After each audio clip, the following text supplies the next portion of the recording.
mempermasalahkan. Ayo kita membangun Indonesia bersama. Menjaga NKRI kita, menjaga kebersatuan kita, menjaga kebersamaan kita. Ada perbedaan, ada. Apa yang saya sampaikan tidak semua bisa terima. Boleh, itu hakmu. Beda pandangan, beda pikiran, beda otak. Saya tidak bisa maksa untuk menerima apa yang saya sampaikan. Tetapi tetap kita saling menghormati walaupun ada perbedaan di antara kita. Saya suka kalau masuk masjid, selalu saya sesuaikan. Di mana masjid, apalagi diminta jadi imam. Kalau salat subuh saya tanya, kunut subuh tidak? Oh kami biasa kunut subuh, saya kunut subuh. Oh kami biasa tidak kunut subuh, saya tidak kunut subuh. Kami biasa jahar bismillah, saya jahar bismillah. Kami biasa tidak jahar bismillah, saya tidak jahar bismillah. Ini semua perbedaan, tidak mungkin bisa disatukan. Jangan harap satu saat NU sama Muhammadiyah jadi satu. Satu pandangan, satu pemahaman. Tidak bisa. Karena itu lawan sunnatullah. Sunnatullah, Allah menciptakan manusia dengan adanya perbedaan. Kenapa tidak bisa disatukan? Karena beda otak. Dan tidak bisa jadikan manusia satu otak, satu fikiran, satu pandangan. Contoh sederhana, Imam Syafi'i. Belajar agama sama siapa? Muridnya siapa? Imam Maliki. Imam Maliki gurunya, tapi kok bikin mazhab sendiri? Tak pernah Imam Maliki protes. Kok selama belajar sama saya terus bikin mazhab sendiri, enak-enak sih? Tak pernah protes. Tidak pernah Imam Maliki berkata Imam Syafi'i sesat. Beda pandangan. Bahkan Imam Syafi'i sendiri punya dua pandangan, dua mazhab. Saya pernah baca satu buku, sangat bagus. Sayang sekali belum ada bahasa Indonesia. Al-Imam Syafi'i wa madhabuhu al-qadim wa madhabuhu al-jadid. Imam Syafi'i dengan mazhab yang lama dan mazhab yang baru. Kok Imam Syafi'i punya dua mazhab? Ketika saya baca judulnya, kok Imam Syafi'i tak konsisten? Tapi begitu membaca dalamnya, subhanallah, terlihat kekayaan ilmu Imam Syafi'i yang mampu menyesuaikan. Ketika dia berada di Irak, beda ketika dia berada di Mesir.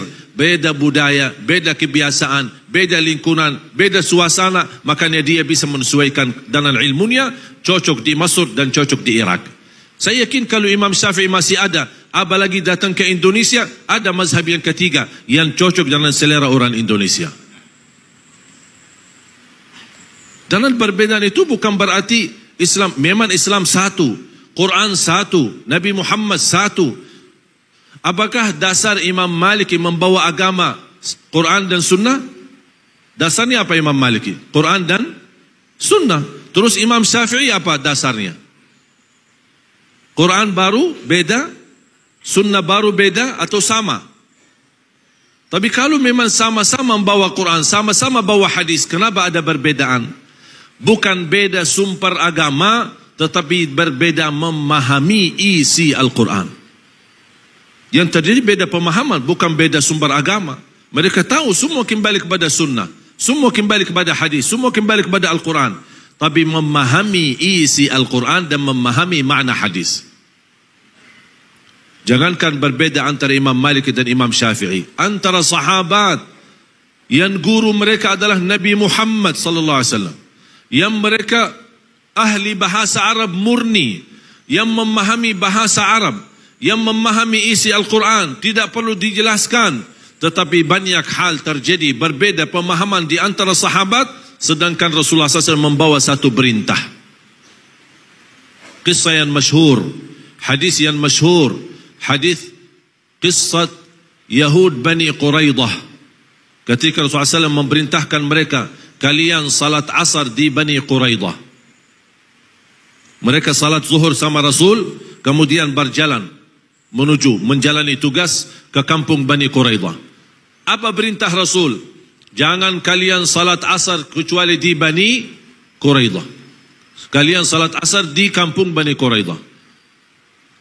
Rombongan sahabat jalan, di tengah perjalanan masuk waktu asar. Tolong perhatikan kisah ini. Di waktu perjalanan masuk waktu asar, muncullah dua pemahaman. Satu berkata, kami mau salat asar di jalan karena sudah tiba waktunya. Golongan B berkata, mohon maaf, kami diperintahkan Rasulullah salat asar di kampung Bani Quraidah. Beda pemahaman. Mereka berdebat untuk saling menjelaskan. Golongan A yang berkata kami salat di jalan karena kami belajar salat itu lebih afdal di awal waktu.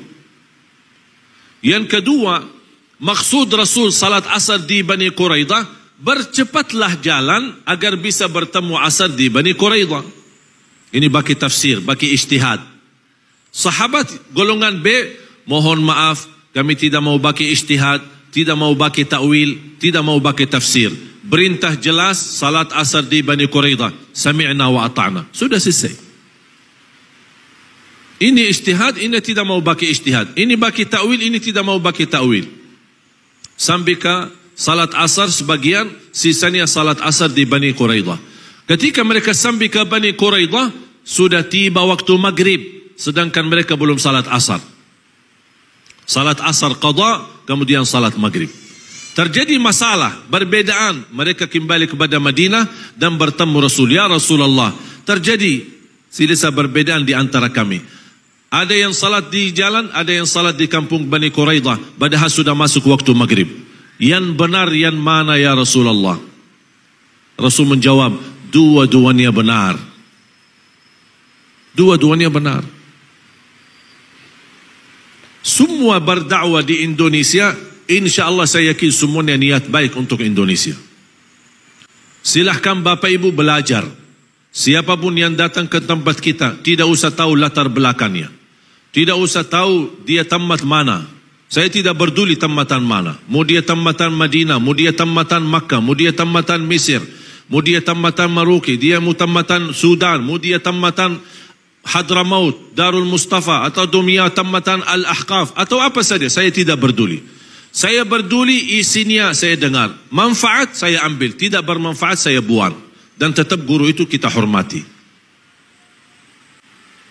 Dan justru semakin belajar dalam perbedaan, man kathura ilmuhu qalla inkaruhu.